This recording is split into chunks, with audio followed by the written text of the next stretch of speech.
For more on tonight's topic, we've got Dana West of Environmental Consulting and Technology, and also former County Commissioner John Faxon, who is now with the Gulf Coast Community Foundation. Thanks both for being here. Well, I would say, as if you're speaking to a third grade class, explain wetland mitigation, but as you said during the break, a third grade class still wouldn't understand this, right? Yeah, I wouldn't explain this to a third grade class. There's just so many complexities that, and so many moving parts, it's difficult to understand, which is why you have such a variety of opinions on the outcomes of wetland mitigation. So for the average person watching who says, I want to learn this, what the heck are they talking about on TV right now? How do you explain this? Wetland mitigation. Dana? I think that what you have to realize is that there are times when there are unavoidable impacts to wetlands. You know, a wetland has to be filled to, whether it's to build a subdivision or a shopping center or widen a road or build a school or whatever it may be, there are circumstances where wetlands are physically impacted and all or a portion of a wetland is removed. And wetland mitigation is simply the act of trying to replace the values and functions provided by that area. And frequently that's done through trying to create new wetlands or preserve wetlands that may not be subject to preservation, to enhance wetlands that have been historically impacted, such that the overall net benefit has a positive contribution on wetland functions and values. Is there a big example, John, you can think of that happened here in the Sun Coast that involved wetland mitigation? Well, before I go there, let me just kind of qualify what Dana said. I think that all wetland impacts are, quote, avoidable. You could avoid them. In other words, you could build a shopping center completely around a wetland, not touch the wetland, and isolate it. But the result of that would be a diminished value and function of that wetland. So while the direct impacts are avoidable, the indirect impacts may not be avoidable, and that's the motive for the wetland mitigation concept, in that we can take those indirect impacts, we can mitigate them somewhere else and create an added benefit. Are there times you think that wetlands do need to be encroached upon? Oh yeah, there are.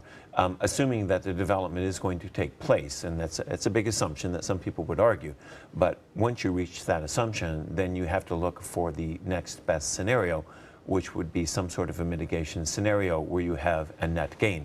And that's oftentimes where it changes from a science to an art. And art is, you know, the beauty is in the eye of the beholder. Well, the whole idea of banking and credits sounds like a different world, but it's really all about land, and if I'll do this, if you'll do this. Hey, Dana, it's a little swapping going on. Well, I think that's true, but I think you have to realize how it came about. You know, 20, 30 years ago, the more typical situation was someone, be it a public or a private landowner, that had a project that had unavoidable wetland impacts. And to physically impact a wetland, you need to look for a place to recreate a wetland. It may be a very small impact. It could have been hundredths of an acre or tenths of an acre of a wetland. And they would go elsewhere in their project and find a little corner to create a wetland. And that wetland, that new wetland's position in the ecosystem, you know, may cause it not to have very much benefit. And that wetland being managed by somebody who doesn't know or understand what's involved in the long-term maintenance of that wetland system may limit the outcome. Wetland mitigation banking really came about through the Society of Wetland Scientists and a number of other folks who said there has to be a better way. Why don't we look at it from an ecosystem approach and have large-scale wetland mitigation, and then as folks have small impacts elsewhere within a watershed or an ecosystem, they can come to the bank, they can come to this larger scale resource project and get credits from it. And so I think you have to understand that in the context. Well, when I envision a wetland, personally, I picture a very marshy area that who would want to build on that? Or is that not what a typical wetland is? Well, Sarasota County, first off, you need to understand, is a little bit different than a lot of the areas in the country, in that we have these isolated ephemeral wetland systems naturally. So as opposed to a continuously connected wetland system that's wet 365 days out of the year and runs in a linear configuration, in Sarasota County we have these smaller pocketed wetlands that are only connected 2 to 3 months out of the year. Sometimes they're completely dry, and that is the natural state of that wetland system. So oftentimes through wetland mitigation, by going to banks where you have constantly wet, constantly interconnected wetland systems, the value and the function of those systems compared to those ephemeral systems that are occasionally isolated completely changes. Now, if you're a narrowmouth frog or some of the other species within Sarasota County that rely upon those periodically dry wetland systems that are isolated, and now you're being mitigated to a continuously wet system, you're screwed. Dana, I understand among the two counties, Sarasota and Manatee, one does a little better job. Is that safe to say? Well, I think that both counties have some very, very dedicated scientists and regulators that work very carefully to try and protect the wetland and other natural resources of both counties. And frankly, both counties have county commissioners that are very focused on those issues. I think that Sarasota County has traditionally dedicated a greater level of resources and has a greater level of rigor in terms of their comprehensive plan and the resulting policies and rules that have come out of that than Manatee County traditionally has. And I could say from firsthand experience, this is a really difficult task for a county commissioner to administer from the dais.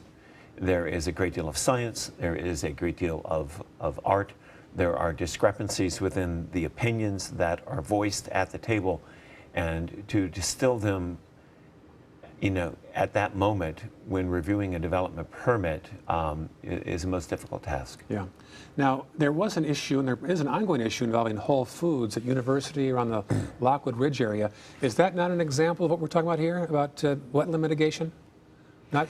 Well, let me get Dane off the hook on this one because he has, you know, contractual things, okay. You know, which is unfair to ask him. Yeah. I was a planning commissioner when that proposal was first offered some 15 years ago. It's been quite some time. I've forgotten most of it. Yeah. But it was an example where it was described as a compromised hardwood wetland system, mostly a maple swamp.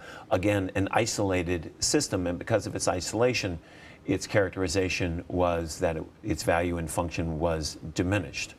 My opinion was that it was a functioning isolated hardwood swamp system and did meet the merits of the code to be preserved. And so there you had that conflict of, do we preserve it in situ, or do we allow the development to happen and preserve it in value, function, and acreage elsewhere? I'd asked, go ahead, Dan. Just very quickly, and we really came to this discussion tonight with the agreement that we wouldn't talk about that specific project because of pending litigation, et cetera. But I just want to clarify for the record that the situation John talked about, the rezoning for that particular parcel 15 years ago, is very, very different, both in terms of the development and the compliance with the comprehensive plan and what's being proposed than what we're debating today. But again, I would ask that that not be a subject. No, and I can not. only speak to 15 years ago. I have no idea what the existing permit Absolutely, says. right. I haven't looked at it at all. Is there an example, a larger example of wetland mitigation in Sarasota or Manatee that folks can say, oh, that I can see it now? I think there are great examples out there. If you look at Palmer Ranch, if you look at Lakewood Ranch, and you know, these are large-scale projects which knew that there were going to be unavoidable wetland impacts in order to get infrastructure in place to be able to construct and connect to a roadway system and to do those sorts of things. There were going to be times when wetland impacts simply were not going to be able to be avoided. And through good master planning, good ecological planning, they set aside areas, they developed opportunities, they maintained the connectiveness. You know, one of the biggest problems we have is that John talked about leaving an isolated wetland sitting in a shopping center parking lot. You know, the values that wetland's going to provide 10, 20, or 100 years down the road are going to be diminished because it sits in a parking lot. When larger scale developments like Lakewood Ranch and Palmer Ranch can go through and maintain connectivity between various native habitats and various wetland systems, then the long-term values that those wetlands provide, whether it be to fish and wildlife, for example, will be much greater in the long term. And I think there's some great examples in Sarasota County. And I can speak specifically to the Palmer Ranch one because I grew up on Palmer Ranch as a young child. And the old trunk ditch, or Catfish Creek, as some people know it as, was severely impacted by previous agricultural alterations.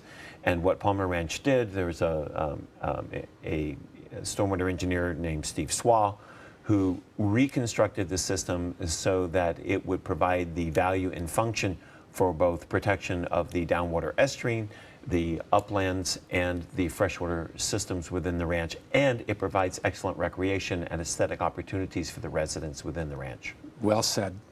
Thank you both for your time tonight, Dana and John. Thanks for being here.